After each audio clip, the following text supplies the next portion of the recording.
Hello everyone, I'm Judiel Cabarrubas and I'm going to report about cultural patterns. Cultural patterns. There is evidence of different selves across cultures. However, the evidence has not been linked to specific dimensions of cultural variance in a systematic way. Three of these dimensions are described in this section. First, cultural complexity. Cultural complexity is a significant variance across the civilizations. Consider the contrast between the human bands that existed on Earth up to about 15,000 years ago and the life of a major metropolitan city today. According to archaeological evidence, the bands were rarely more than 30 people. The number of relationships among 30 people is quite minimal. Nevertheless, the number of relationships in a large city can be practically infinite. Examining multiple domains of culture can provide additional complexity measurements.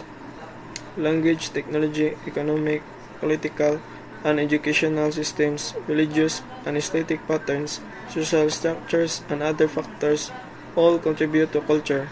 One can analyze each of these domains by considering the number of distinct elements that can be identified in it. For example, language can be examined by noting the number of terms that are available, economics by noting the number of occupations, and religion by noting the number of different functions. Individualism versus collectivism. Individualists prioritize personal aims over collective ones. Collectivists either don't distinguish between personal and collective goals, or if they do, they subordinate personal goals to collective goals. Also, the terms individualism and collectivism should be used to characterize cultures and societies. The terms idiocentric and allocentric should be used to characterize individuals. Individuals within culture differ on this dimension. According to Triandis, Leong, Villarreal, and Clark 1985, with idiocentrics reporting high levels of alienation and receiving a lot of social support, whereas allocentrics report low levels of alienation and a lot of social support. Both collectivism and individualism have elements that are characteristic of all collectivist and all individualist cultures. There are also culture-specific collectivist and culture-specific individualist elements. And last dimension, tight versus loose cultures. Civilizations that are homogeneous and relatively isolated tend to be tight, and they will sample the collective self more than cultures that are diversified and centrally located. Individuals control their need to make their in-group members conform to their ideals of right behavior because rejection of in-group members who have accepted standards from a different culture might be costly.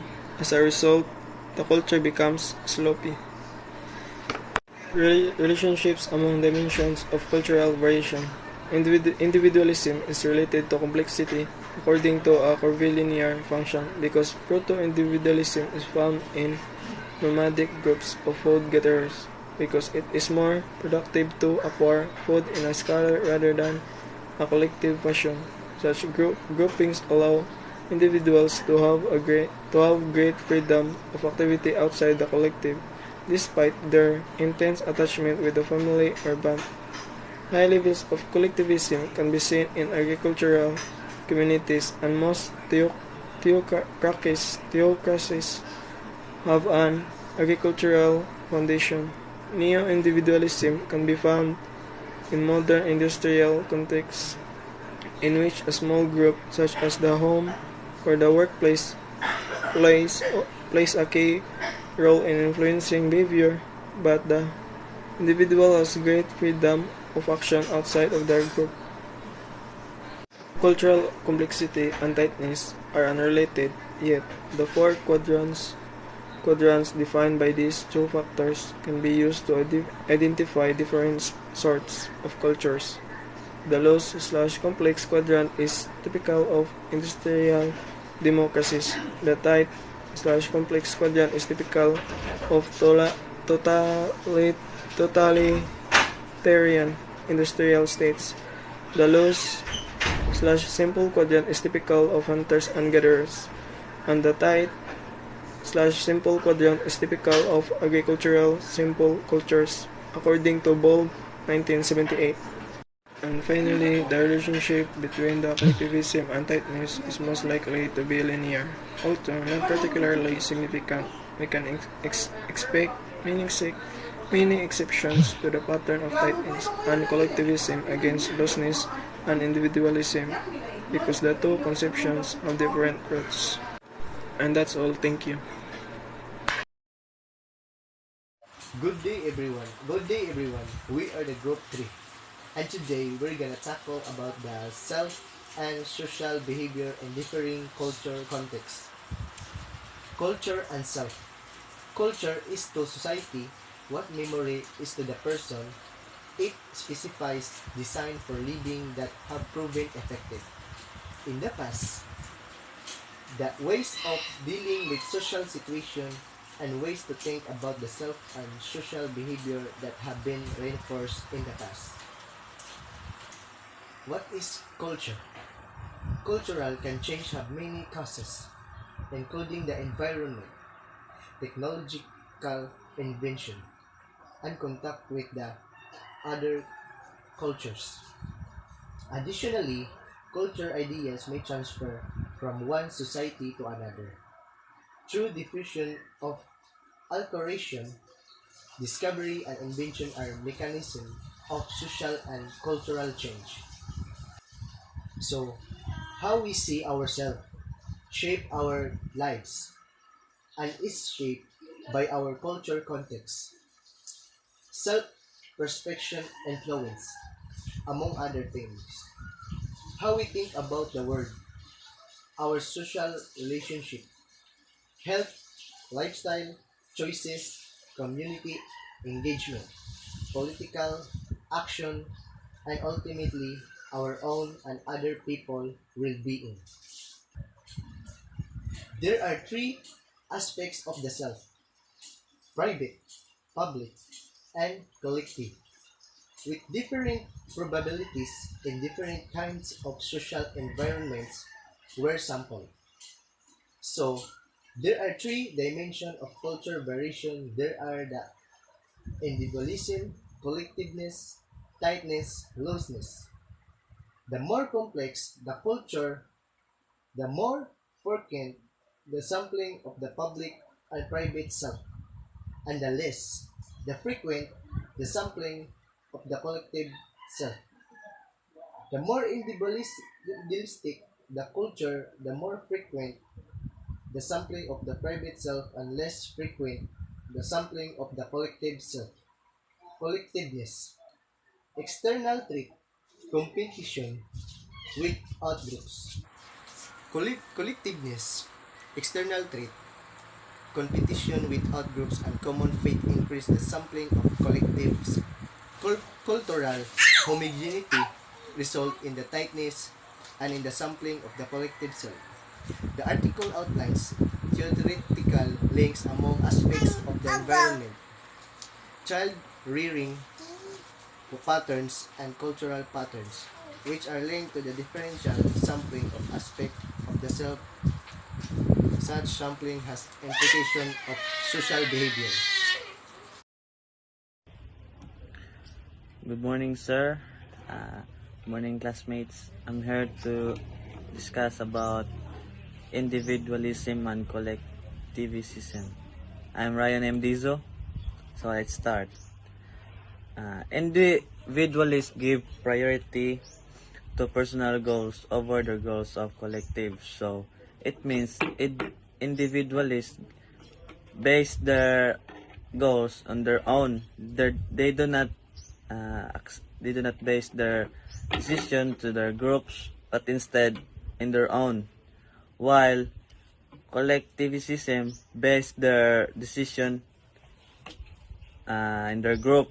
So it means their decision itself rely on the group. So it means they base their decisions mostly in their group.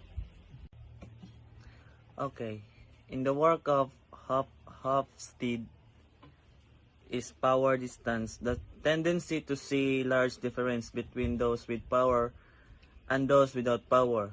So collectivists tends to be high in power than the individualists.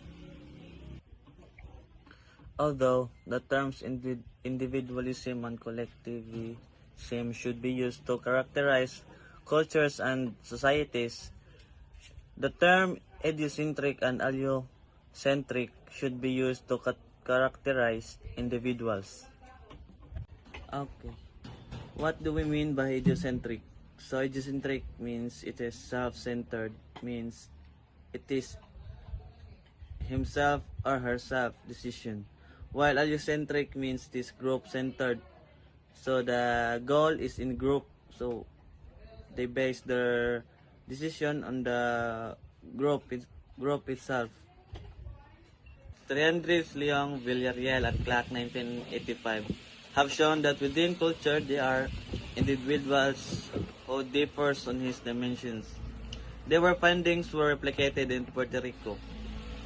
Idiocentrics report that they are concerned with achievement but are lonely. So this idiocentrics people focuses on what they have acquired or what they have succeed or achieved, but they were lonely.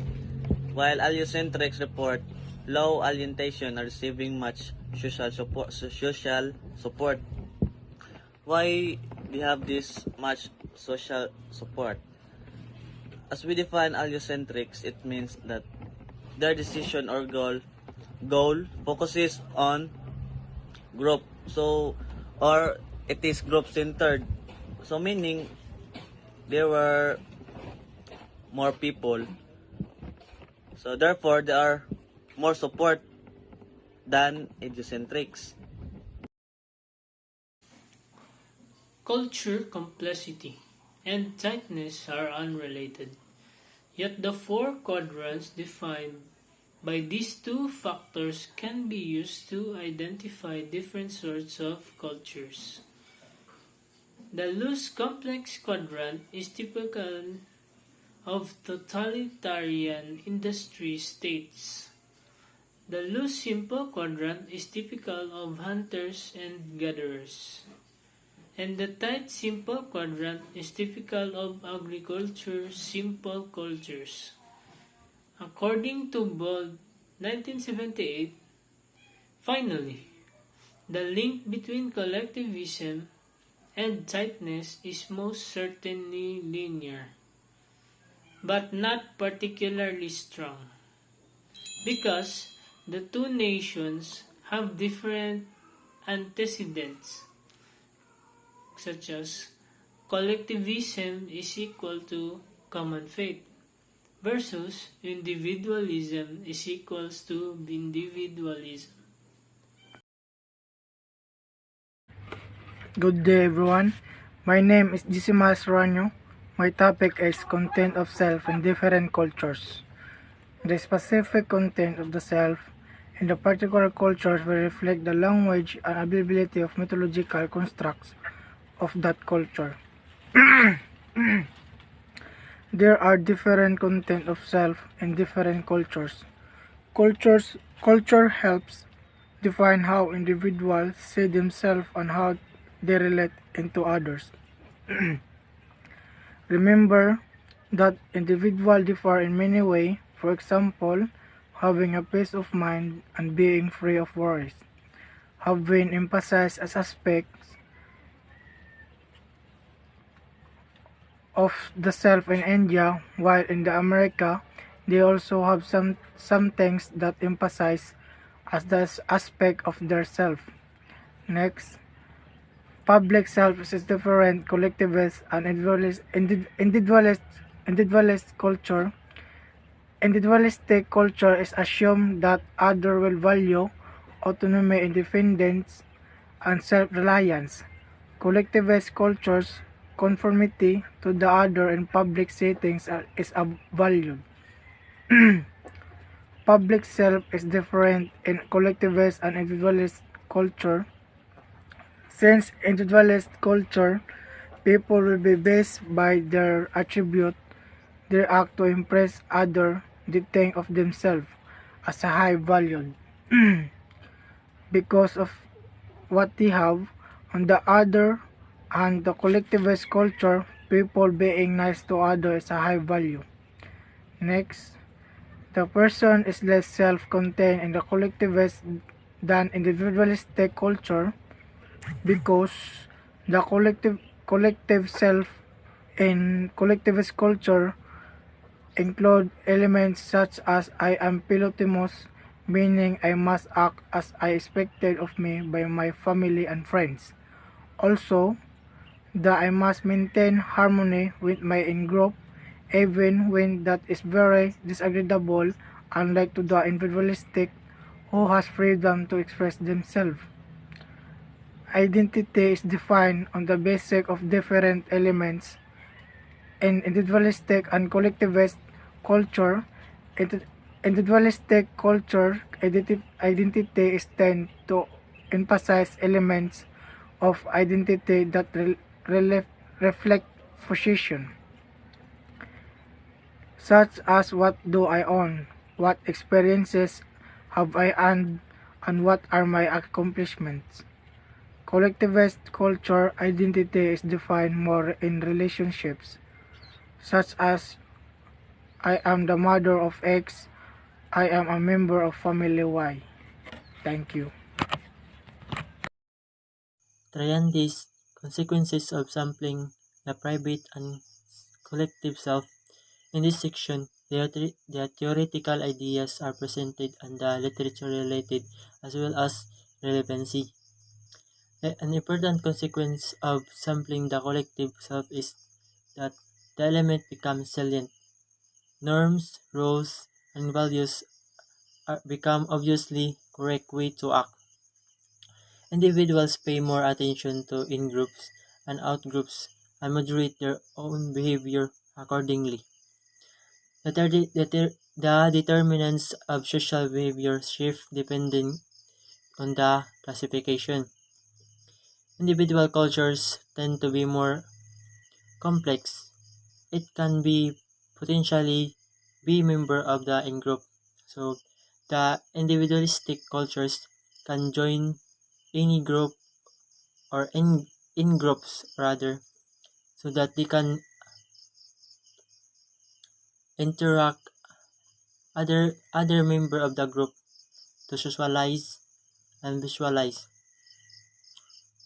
The more collectivist the culture, the more difference the in-group and out-group interaction. The collectivists and the culture interact within the out-groups. The subjects rated into three cultures: the personalization, the synchronizations, and the difficulty. The personalizations is formed by a deep, broad, flexible, and satisfying interaction. In synchronization, under it is the effortless and well coordinates. Interacting with in-groups member was more personalized, unsynchronized, and less difficult than individualist culture. If we took in behavior intentions, individual can be a part of in-group, but it is more difficult because individualism must require higher self-monitoring than collectivist culture. The behavioral intentions determined through related cognition to their survival, wants and benefits. Individualistic cultures exchange more frequently than in collectivist culture. It means that people easily be more sociable and can operate especially when they know every members of their group. They stay with their group, and when they are in a good relationship each with each other, the equality of norm and values should be used well. So, let us now proceed to the situational determinants of emphasis on different selves. The situation, in addition to culture, determines how the self is sampled. When the group is distinguishable in the scenario, sampling of the collective self is more likely to be more detailed. This is based on Lobel 1986. The public self is more likely to be sampled in public contexts, such as when the person is identifiable by name or needs to perform in front of others.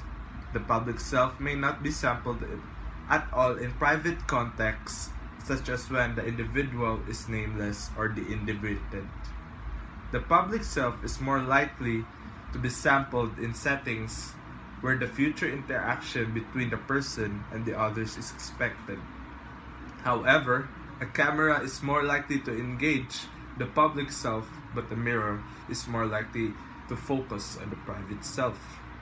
The private self will be emphasized in situations where no future interaction with another is expected. So meaning, a private self is kana mo focus siya if wala kay communication sa lain na tao or para sa imong kagalingon. Let me explain further. So the more complex, individualistic, and loose ang culture, more likely na siya masample ang private self and less likely masample ang collective self. Moving on, insecure and cognitive simple people are more inclined to comply to in-group norms, according to research. It's possible that the same circumstances will lead to more sampling of the collective self. We expect the collective self to be sampled to the extent that in-group membership is rewarding. There is competition with out-groups, and the in-group is frequently mentioned in childhood socialization, and the in-group has distinct norms and values from other salient groups. The more an individual's reliance on a collective, the more likely he or she is sampled to be the collective self.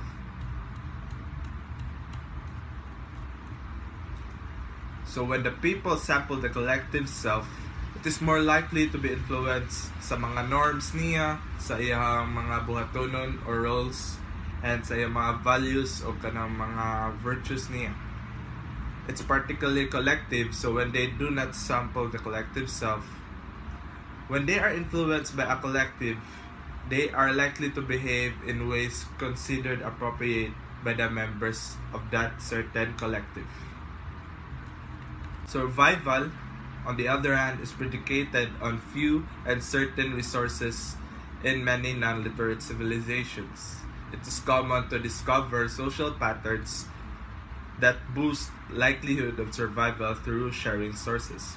For example, in many such cultures, after hunting, one is expected to divide the food among in-group members, or there is a strong preference for food grown by others rather than one's own. Or there is a strong preference for food grown by others rather than one's own. Interdependence grows as a result of such patterns. It's reasonable to assume that they'll be linked for more sampling of the collective and public self. So, meaning, the more they sample the private self, the more the behavior they can be counted for the exchange theory that can be described as an exchange relationship. The more they sample the collective self, the less behavior they can be accounted to the exchange theory. It can be described as communal relationship. However, ang kanang social behavior is more likely to be communal when the target of that behavior is an in-group member than when the target is an out-group member. In-groups are defined by common goals, common values, roles, and definitions, and common beliefs, and the presence of an external threat or to distribute resources to all in-group members for the optimal survival of the in-group. So let us proceed. By definition, there are fewer possible in-groups in simple, non-complex cultures. When there are fewer in-groups, an in-group has a higher chance of influencing its members. Thus, we can expect more sampling of the collective self. Furthermore, in basic civilizations, both groups and individuals have fewer goals, typically only in survival, increasing the likelihood of group or individual goals colliding. The number of goals increases as cultural complexity increases, so it has a parallel relationship. So makasaka ang complexity, makasaka pod ang goals. So mo na magkalisod ang pagka-in-group niya. As thus, the likelihood that the goals will not overlap and therefore the sampling of the private self increases. So makasaka pod ang private self. Pero o gamay ra ang iyang members, kay mas dali nimo ma-influence ang uban nimong members. So mao na siya. The relevant analysis of social responses when an individual is influenced by others by Nail 1986 emphasizes 8 sorts of responses to external forces. The focus of the analysis is on the public and private selves, although same approach may be used to the collective and private self. So let me explain about outgroups. Outgroups consist of people with which one is in competition or whom one does not trust. An in-group out-group distinction determines social behavior more strongly in collectivist than individualist cultures. When the culture is both collective and tight, the public self is particularly likely to be sampled. In short, a major determinant anang social behavior is the kind of self that gains in the particular culture. So magdepende gid siya sa culture. So overall, natay tulo ka aspects of self: the private, public, ug ang collective, which is differentially sampled in different cultures depending sa iyang kalisod, sa individualism, and sa looseness sa iyang culture. Thank you very much.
Judiel Cabarrubas, and I'm going to report the redefinition of Philippine history through the Pantayong Pananaw. But first, let's talk about the Filipino intellectual. The Filipino intellectual is, in the way, seen as the personification of ironical contradictions. His personality, in fact, is schizophrenic in nature, and so, through most of the times, never really accepted. The same intellectual is in the constant search of his identity.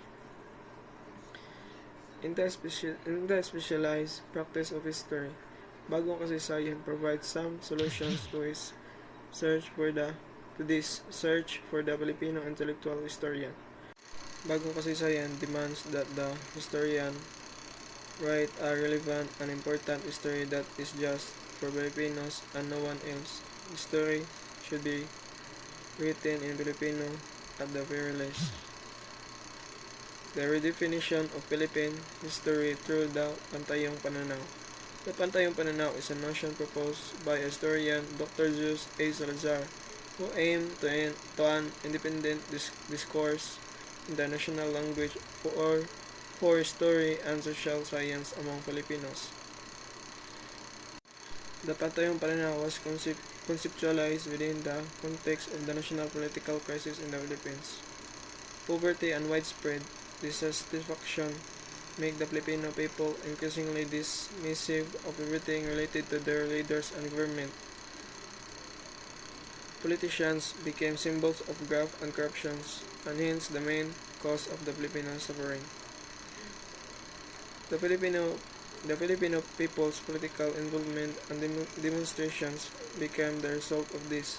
However, the institutional government refused to be budge on any of the people's demand. Instead, Ferdinand Marcos imposed martial law, debiting his enemies and adamantly refusing to relinquish the highest position in the country.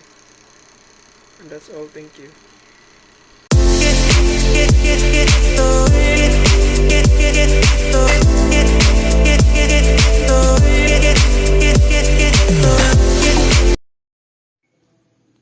So with the work, Salazar proposed two conceptual notions.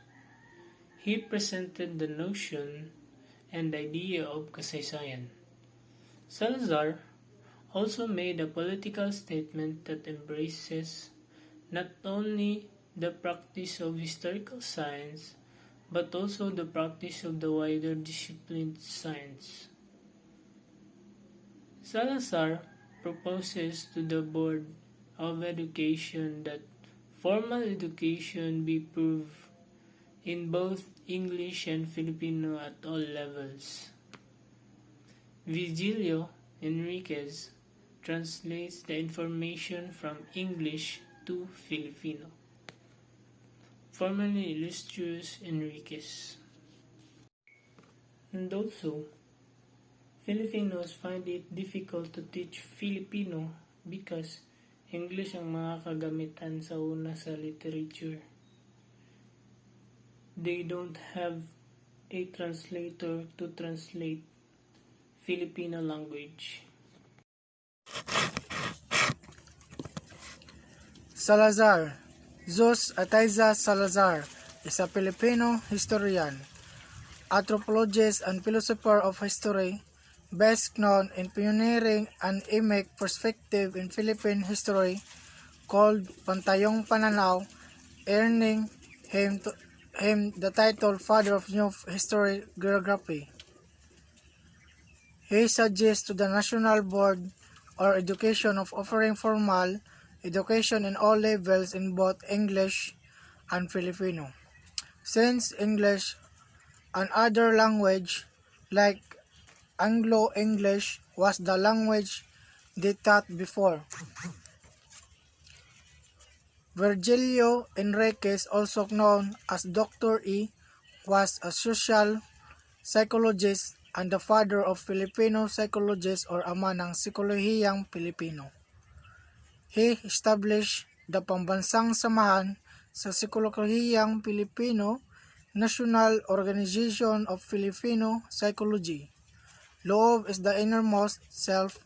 At the same time, it is the heart core of a person. It is in loob that the real and actual worth of a person could be found. Loob is the basis of man's ideas, emotions, and action. Loob is the basis of Filipino thinking, feeling, and attitude. For Jose de Masa, he viewed loob in relation to prayer, while of Aldor Alijo stated that the Filipino loob has specific contents, laman, depth, lalim, and breadth, lawak. Thank you. Leonard Rodriguez, reporting the Salazar. Covard view states that Filipinohia derives from the Latin word which pertain to systematic study of Filipino culture, Filipino and society. In general, the different fields of literature are shaped by Filipino through centuries of existence. So, kabihas ng Filipino, where it is both natural and logical to have a result of since the Filipino-ness. According to Covar's view on the method of Filipinohia is that the scientific method will suit and appropriate to the data. Consequently, the data itself is directly to the method. The data is not a tool to the method. It states that it need to be more creative in building the method of Filipinohia. They are not only a pro but a Filipino. The Filipino point of view is made from inside viewpoint that Filipino language as their medium in communication and also discussion. The Department of Psychology through the Psikolohiyang Pilipino is the history of the bagong kasaysayan. Anthropology through the agham tao or agham pantao. Agham pantao or agham tao was coined by Kovar in early 1990s as part of this insertion on the nature of Filipino personhood, where it is systematically study of the Filipino person's nature and also the community. In 1993, the agham tao or agham pantao conceptualized as the support explanation of the Filipino personhood or pangkataong Pilipino. Cooper was convinced that pangkataong Pilipino is composed of loob and labas, but even further, he explained that it is also composed of lalim. He compared pangkataong Pilipino as metaphoric figure of banga or jar that composed of inside, outside,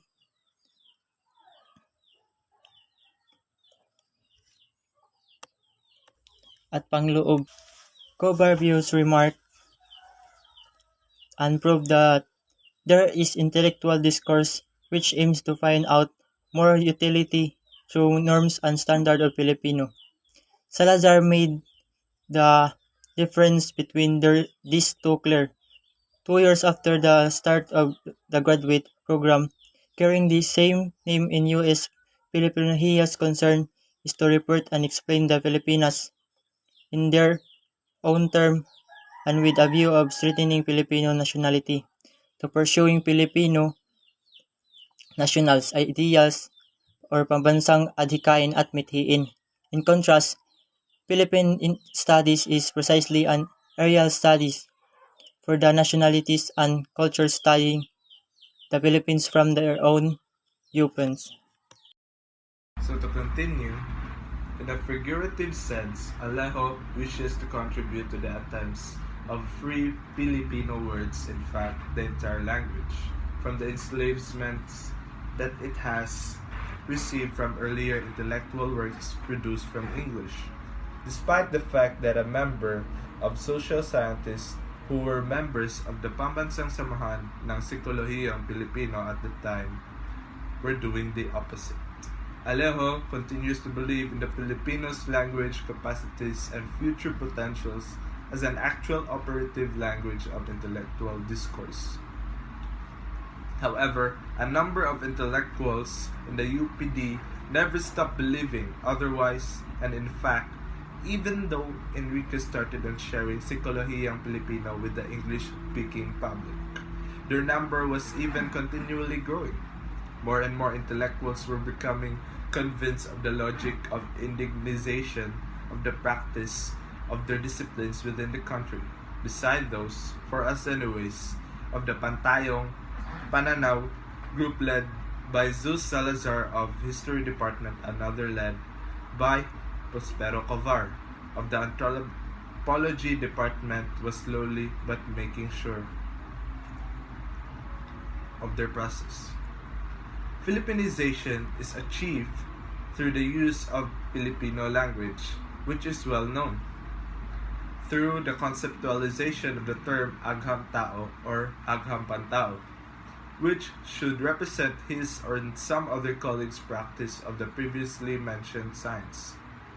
Prospero Cover would eventually be the forerunner of the idea of kaalamang bayan and the indigenization of the disciplinal practice of anthropology.